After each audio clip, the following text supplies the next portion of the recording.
So మీరిద్దరు కలిసి ఉండడం ఎప్పటి నుంచి స్టార్ట్ అయింది? అంటే చాలా స్ట్రగుల్ అయ్యారని చెప్పారు కదా! గత 5-6 ఇయర్స్ నుంచి కలిసి ఉంటున్నాం. కలిసి ఉన్నారు. అంతకుముందు అంటే జస్ట్ చాటింగ్ అలా జరిగేదా? లేదు అంటే నేను ఫ్యామిలీతో ఉండే, తను హాస్టల్‌లో ఉంటుండే ఓకే. ఇక్కడే హైదరాబాద్. హైదరాబాద్. ఓకే. సో అంటే సార్ మీరు చెప్పారు కదా! మీ ఫ్యామిలీలో చాలా స్ట్రగుల్స్ అయ్యాయని చెప్పేసి. లేదు. స్ట్రగుల్ తన ఫ్యామిలీలో అయింది. ఎందుకంటే నా ఫ్యామిలీలో తెలిసింది ఇది ఐ థింక్ ఒక్కసారి తెలిసింది. 2018లో 377 అని సెక్షన్ ఉంది ఇందాక అన్నారు కదా! ఆ సెక్షన్ సుప్రీం కోర్ట్ నుంచి తీసేసిన్నారు. సో, అది ఒక పెద్ద బిగ్ టీ అన్నమాట కమ్యూనిటీ గురించి. ఎందుకంటే ఒక సెక్షన్ ఉంది which kind of criminalise the entire community. ఆ సెక్షన్ తీసి పడేసినాడు సుప్రీం కోర్ట్. సో, ఆ సెక్షన్ ఐ థింక్ ఆ సెక్షన్ ఏ రోజు ఆ వర్డిక్ట్ రిజల్ట్ వస్తుంది. ఆ రోజు నేను అర్నబ్ గోస్వామితో న్యూస్‌లో ఉన్నా. So, okay. Arnab Goswami is a international reporter. తనతో న్యూస్‌లో ఉన్నప్పుడు సో, నా డ్యాడీ అయితే చిన్నప్పటి నుంచి అంటే తను చాలా ఫ్యాన్ అన్నమాట. సో, ప్రతిరోజు అర్నబ్ గోస్వామి న్యూస్ వింటారు. సో, ఆ రోజు అర్నబ్‌తో కూర్చున్నప్పుడు ఆ మాట మమ్మీకి ఐ థింక్ డ్యాడీ చూసేసినాడు. చూసిన తర్వాత తన న్యూస్ ఏ గురించి వస్తుంది అది చూడలేదు. నా కొడుకు న్యూస్‌లో వచ్చారు. అది కూడా నా ఫేవరెట్ రిపోర్టర్‌తో వచ్చారని ఓకే. వీడియో తీసేసి ఫ్యామిలీ గ్రూప్స్‌లో, ఫ్రెండ్ సర్కిల్ గ్రూప్స్‌లో పెట్టేసినాడు. ఓకే. అట్లా రిటర్న్‌గా నా డ్యాడీ ఫ్రెండ్ వాళ్ళు లేకపోతే ఫ్యామిలీ మెంబర్స్ అడిగింది, "ఏంటి ఈ టాపిక్‌లో ఎందుకు మాట్లాడుకుంటున్నాడు నీ కొడుకు?" ఆ టైంలో I was like starting of my career. నేను కెరియర్ అప్పుడే స్టార్ట్ చేసిన. ఇంకా సెటిల్ అవ్వలేదు. మంచి ఒక పొజిషన్‌లో పోలేదు. సో, ఆ టైంలో నేను నా గురించి చెప్పాలని రెడీ లేదు. సో, ఆ టైంలో మమ్మీ అడిగితే కూడా నేను అప్పటి వరకు నా మమ్మీ తెలుసు. Apart from doing work with LGBT community నేను చిన్న పిల్లల గురించి కూడా పనిచేస్తా. ఓల్డ్ ఏజ్ హోమ్ కూడా అలాంటి పని కూడా చేసినప్పుడు నా మమ్మీకి తెలుసు అన్నమాట. So, she thought this is one of my social work. Okay. ఇది కూడా ఒక సోషల్ వర్క్ లాగా ఉంది అని అదే నేను మమ్మీకి చెప్పిన. అప్పటి నుంచి లాస్ట్ ఇయర్ ఆగస్ట్ వరకి ఓకే. సేమ్ థాట్ ప్రాసెస్‌లోనే ఉంది మమ్మీ. లాస్ట్ ఇయర్ ఆగస్ట్‌లో నేను ఫస్ట్ టైమ్ మమ్మీ నా పేరెంట్స్‌కి చెప్పిన నా గురించి. సో, స్ట్రగల్ అయితే ఇక్కడ నుంచి. ఎందుకంటే 2017లో తెలిసిపోయింది ఇంట్లో. ఓకే.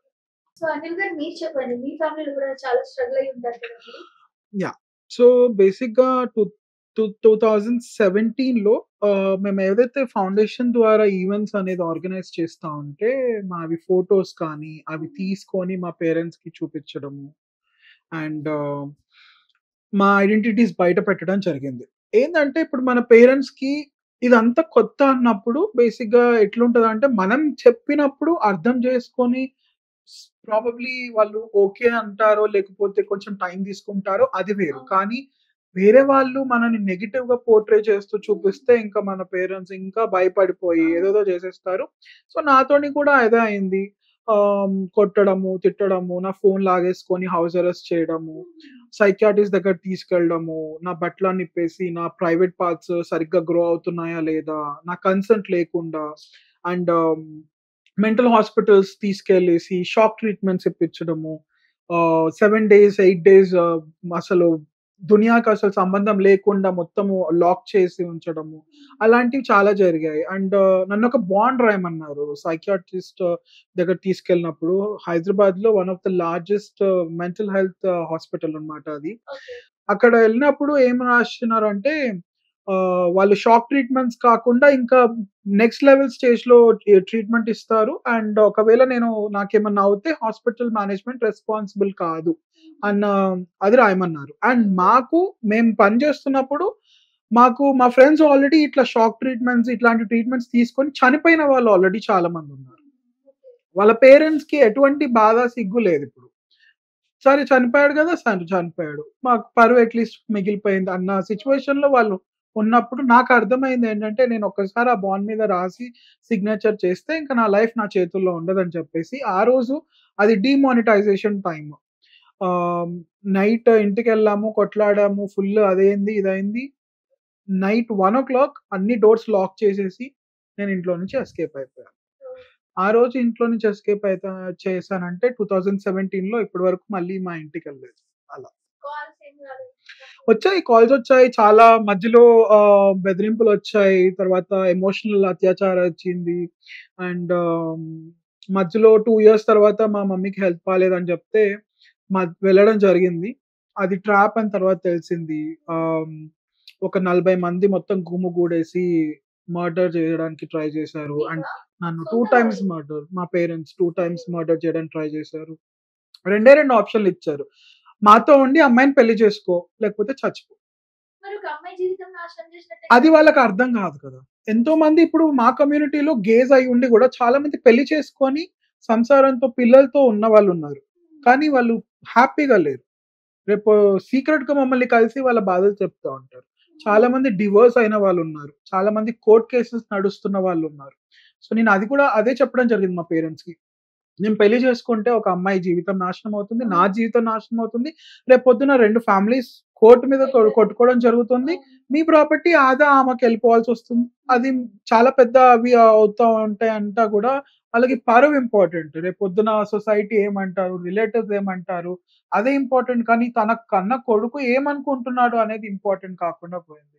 అలా 2 టైమ్స్ మర్డర్ అటెంప్ట్ జరిగిన తర్వాత 40 మెంబర్స్ కొట్టడం తర్వాత ఆ టైంలో అది 12:00 in the night actually road మీద జరుగుతా ఉంది. పోలీసులు వస్తారు కదా! పెట్రోలింగ్ పోలీసులు వాళ్ళని రిక్వెస్ట్ చేయడం జరిగింది. కానీ తీసుకెళ్ళలేదు. నేను అక్కడి నుంచి ఎలాగో అలాగా ఎస్కేప్ అయిపోయాను. హైకోర్ట్‌లో ఒక పిటిషన్ ఏసాను. మీ నా ఫాదర్ పోలీస్ మా father police officer. Okay. So, నేను హైకోర్ట్‌లో పిటిషన్ ఏయడం జరిగింది. ఇలా ఇష్యూ అవుతోంది. నా మీద మర్డర్ అటెంప్ట్స్ జరిగాయి. నాకు పోలీస్ ప్రొటెక్షన్ కావాలని చెప్పి నాకు 6 మంత్స్ వరకు జడ్జ్ గారు పోలీస్ ప్రొటెక్షన్ ఇవ్వడం జరిగింది. నా డాక్యుమెంట్స్ అన్నీ నాకు ఇవ్వడం జరిగింది. అలాగే మా పేరెంట్స్‌కి యాక్చువల్లీ మా పేరెంట్స్ పైన ఎఫ్ఐఆర్ ఫైల్ చేయమని చెప్పారు జడ్జ్. నేనేమంటానంటే నాకు ఎంత టార్చర్ చేసినా, ఎంత మర్డర్ అటెంప్ట్ చేయాలని చేసినా వాళ్ళకి అర్థం కాక చేశారు. వాళ్ళకి అర్థమై ఉంటే మేబీ చెయ్యుండకపోవచ్చు. ఎందుకంటే నాకు 19 ఇయర్స్ 19 ఏళ్ళు నాకు మంచి జీవితాన్ని ఇచ్చి సడెన్‌గా ఏదో జరిగిందని, ఏదో తెలిసిందని చెప్పేసి మారిపోతే వాళ్ళని బ్లేమ్ చేయలేము. ఎందుకంటే వాళ్ళకి తెలీదు ఇదేంటో. సో, నేను జడ్జ్‌ని రిక్వెస్ట్ చేయడం ఏందంటే ఎఫ్ఐఆర్ వద్దు, ఏమొద్దు నాకు. నా లైఫ్ నేను చూసుకుంటా. వాళ్ళ లైఫ్ వాళ్ళు చూసుకోనివ్వండి. నా డాక్యుమెంట్స్ మాత్రం నాకివ్వండి. అండ్ నా లైఫ్ నా జోలికి రావద్దు. నేను వాళ్ళ జోలికెళ్ళను. అంతే. అలా నడుస్తా ఉంది. ఇప్పుడైతే ఏం లేదు కదా బెదిరింపులు అలా. అలా ఏం లేదిప్పుడు. ఇప్పుడు నార్మల్ ఎవరి లైఫ్‌లో వాళ్ళు చూసుకుంటున్నారు. అంతే. సో యానివర్సరీ రాబోతుంది కదా! 3 డేస్‌లో ఏం గిఫ్ట్ ఇద్దాం అనుకుంటున్నారు? టు బి హానెస్ట్ ఆ రోజు నా బర్త్‌డే గూడా. ఓహ్! So, nice. ఆహ్, ఉంది. ఏమో ఇంకా డిసైడ్ అవ్వలేదు. బట్ చూడాలి. మరి మీరు? యాక్చువల్లీ చెప్పొద్దు. కానీ 10 గిఫ్ట్స్ ప్లాన్ చేశాను నేను మొత్తం. ఓహ్! ఇది 10 ఇయర్స్ అయింది కాబట్టి yeah! 10 1 month years. Special. Okay. So first ఎవరు ప్రపోజ్ చేశారు? నేనే. మీరే చేశారు. ఏమని చేశారు? ఆ! మీరు చెప్పండి ఇది. ఏమని చేశారు?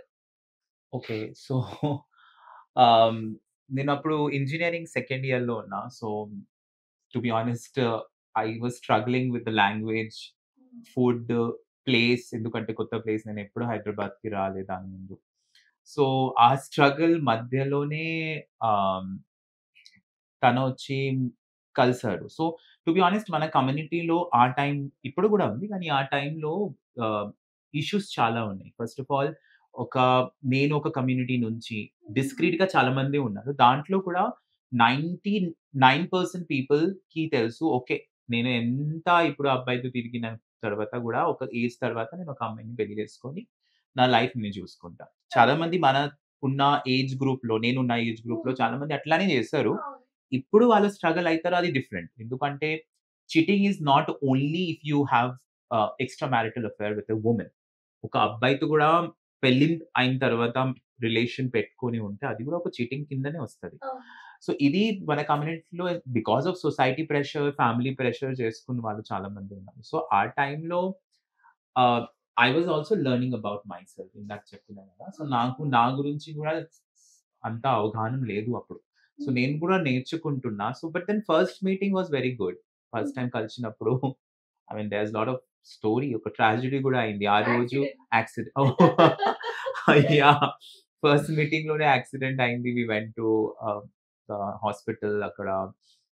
సో, ఒక క్వెషన్ అండి. మీకు యెస్. రానప్పుడు మీరు ఎందుకు ట్రై చేశారు మరి? అంటే దాని ముందు నాకు వచ్చు. సో, ఐ ఆ? థింక్ బికాజ్ హైదరాబాద్ వచ్చిన 1 ఇయర్ ముందు ఐ లెర్న్ డ్రైవింగ్ అక్కడ. కానీ పెద్ద యాక్సిడెంట్ అయింది అక్కడ ఈయన నాకు. కూడా గ్రేటే. రానప్పుడు బండి ఎలా తనకి ఇచ్చింది? తెలీదు కదా! అది నా ఫస్ట్ తను మీటింగ్. వచ్చని అంటే ఫస్ట్ మీటింగ్ కదా! తను వచ్చని చెప్పాడు. సో, నేను ఇచ్చాను. బండి ఎవరిది? నాదే. మీదే. 25,000 బిల్ వచ్చింది అంటే మెయింటెనెన్స్ ఎలా అంటే గుద్దాడు కార్ కి, వాడు బయటకు వచ్చి అరుస్తూనే ఉన్నాడు, మళ్ళీ మళ్ళీ గుద్దాడు వాడిని తీసుకెళ్ళి. సో యా but పక్కనే హాస్పిటల్ ఉంది కాబట్టి ఎక్కడ హాస్పిటల్ లేదు. So first meet was also very caring. ఎందుకంటే మన కమ్యూనిటీలో ఫ్రెండ్షిప్ లైక్ ఆ టైంలో friendship and people meet only for some time and then they go off. ఎందుకంటే భయంతో. సో ఒక కేర్ ఒక నార్మల్ ఒక హెట్రోసెక్షువల్ కమ్యూనిటీలో ఎలా అబ్బాయి అబ్బాయి అమ్మాయి just not couple but friendship కూడా ఉంటది. ఒక కేర్‌నెస్ ఉంటది. అది మన కమ్యూనిటీలో ఆ టైంలో చాలా మిస్సింగ్ ఉంది. సో ఆ టైంలో ఒక కేర్, ఎఫెక్షన్ ఫస్ట్ డేనే కనిపించింది కాబట్టి I think the second day only he proposed. Second day only. But then I was not sure. నేను అప్పుడు నా గురించే నాకు తెలీదు. నేను ఇప్పుడు ఈ సిటీలో వచ్చిన only for education and job. ఒకటే మైండ్‌లో ఉంది. And I don't know what's going on. నాకు నా గురించి ఇప్పుడిప్పుడు తెలిసిపోతుంది. సో సడెన్‌గా ఒక రిలేషన్ అంటే చాలా కమిట్మెంట్ ఉండాలి. చాలా things get change after you get into relationship. So అది నా మైండ్‌లో it was very confusing for me. So నేను ఒక 1 మంత్ టైం తీసుకున్నా. అండ్ ఇన్ 1 మంత్ ఆల్సో సరే తను ఒప్పుకోవట్లేదు, లేకపోతే ఏంటి తనకి ఇంట్రెస్ట్ లేదు అని వదిలేదు. సో తన బ్యాక్‌లోనే ఉన్నాడు. He was back of me asking can we meet, Back kind of of me. I mean, back of me, it's not that way. So, I think 1 month tarvata, I kind of accepted it and he said, okay, propose ఎలా yes. చేశారో చెప్పలేదు. ఏమని Propose చెప్పారు? call లోనే చేశాడు. To be honest, ఏమన్నారు? first call.